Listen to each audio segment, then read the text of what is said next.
Baiklah para hadirin dan hadirat, sesuai judul, ini dia sejarah tentang Indomie. Indomie adalah merek mie instan yang diproduksi oleh Indofood CBP, anak perusahaan Indofood di Indonesia. Indofood sendiri merupakan produsen mie instan terbesar di dunia, dengan 16 pabrik, 15 miliar paket Indomie diproduksi setiap tahun. Indomie juga diekspor ke lebih dari 60 negara di dunia.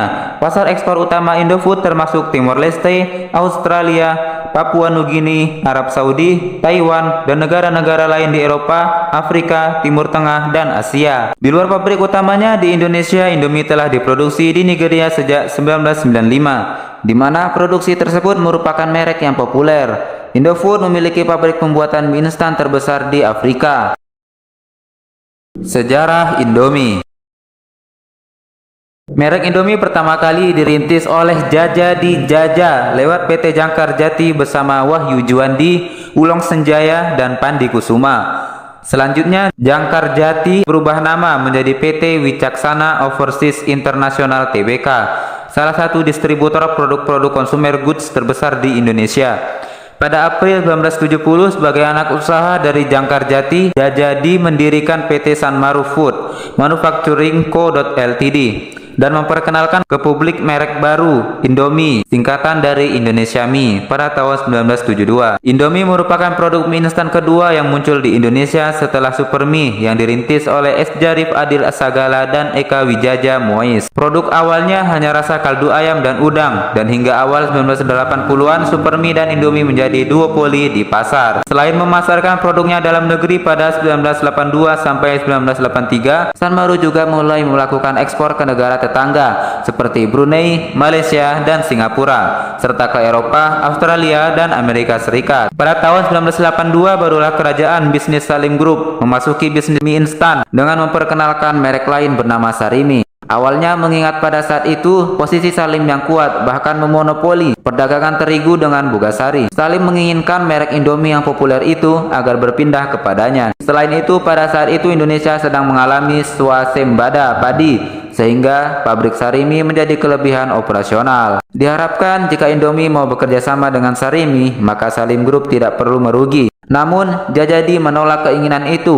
Respon Salim adalah membesarkan produk Sariminya dengan agresif dengan banyak iklan dan promosi, sehingga bisa meraih pasar 40% dalam waktu cepat. Melihat keperkasaan Salim Group itu, Jajadi pun melunak dengan tawaran baru dari Salim. Pada tahun 1984, keduanya sepakat untuk membentuk perusahaan patungan bernama PT Indofood Internal Corporation. Di sini, Jajadi dan rekan-rekannya mendapat 57,5% dan Salim 42,5%. Pada 30 Agustus 1986, saham PT Sanmaru yang produksi Indomie diambil alih oleh PT Indofood Internal, serta selanjutnya juga diakuisisi PT Supermie Indonesia dari pemegang saham lain. Pada saat itu PT Sanmaru sudah punya dua produk yang populer selain Indomie sejak 1983, yaitu Ciki, sebuah makanan ringan yang populer di kalangan anak-anak. Untuk Indomie sendiri saat itu sudah memiliki beberapa varian seperti kari ayam, sop sapi, dan mie goreng. Menjelang tahun 1986, Indomie sudah memiliki 4 pabrik, yaitu di Jakarta, Medan, Surabaya, dan Palembang. Dengan karyawan pada tahun 1990 mencapai 2.900 orang. Entah bagaimana, kemudian saham Jajadi dan rekan-rekan di PT Indofood Internal seluruhnya menjadi kekuasaan Salim. Menurut Antoni Salim, saham itu bisa menjadi milik mereka karena Jajadi dan rekan-rekannya sibuk berkonflik sehingga Salim dapat mencari untung di saat itu. Memang pada saat itu salah satu partner Jajadi di PT Wicaksana, Pandi Kusuma, justru memilih menjadi partner Salim. Namun ada juga rumor bahwa Salim memaksa Jajadi untuk menyerahkan sahamnya, misalnya dengan menghentikan suplai terigu ke pabrik PT Sanmaru. Selain itu, pada 1993 Salim memutuskan tidak lagi memakai perusahaan Jajadi PT Wicaksana sebagai distributor, melainkan kini memakai anak usahanya bernama Indomarko Adi Prima. Walaupun demikian, pihak Salim membantah rumor bahwa Jajadi dan Salim memiliki hubungan yang tidak baik dan rumor-rumor negatif tersebut. Pasca 1992, Jajadi sudah tidak lagi memiliki saham di pabrik Indomie. Setelah melepas saham miliknya yang tersisa ke Salim, pada 1994 PT Indofood Internal dan PT Sanmaru digabung dalam perusahaan baru,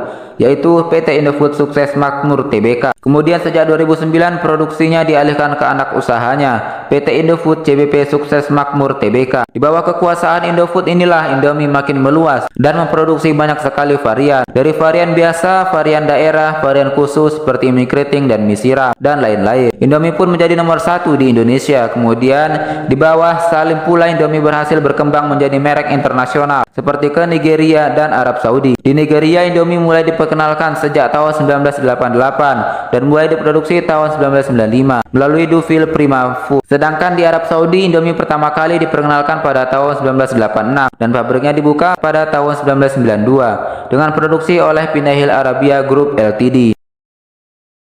Pasca kejatuhan Orde Baru, Jajadi tampaknya berusaha mengambil peluang dengan kondisi masyarakat yang tidak menyukai kroni Soeharto. Pada 17 Desember 1998, ia menggugat Indofood ke pengadilan karena ia merasa telah dipaksa menjual sahamnya dan mereknya di PT Indofood Interna dengan harga rendah. Jajadi juga menuduh Salim telah memanipulasi kepemilikan saham agar sahamnya semakin mengecil, menuntut ganti rugi Rp 620 miliar. Jajadi kalah banding di Mahkamah Agung. Kalah dari Salim, Jajadi lebih memilih untuk melanjutkan bisnis pabrik mie instan baru yang sudah dirintisnya sejak Mei 1993 di bawah PT Jakarana Tama yang produksi mie Gaga dan dulu pernah mengedarkan produk bermerek Michio. Di bawah Salim Group sejak 1984 sampai sekarang Indomie tetap sukses dan dikenal luas masyarakat Indonesia maupun luar negeri.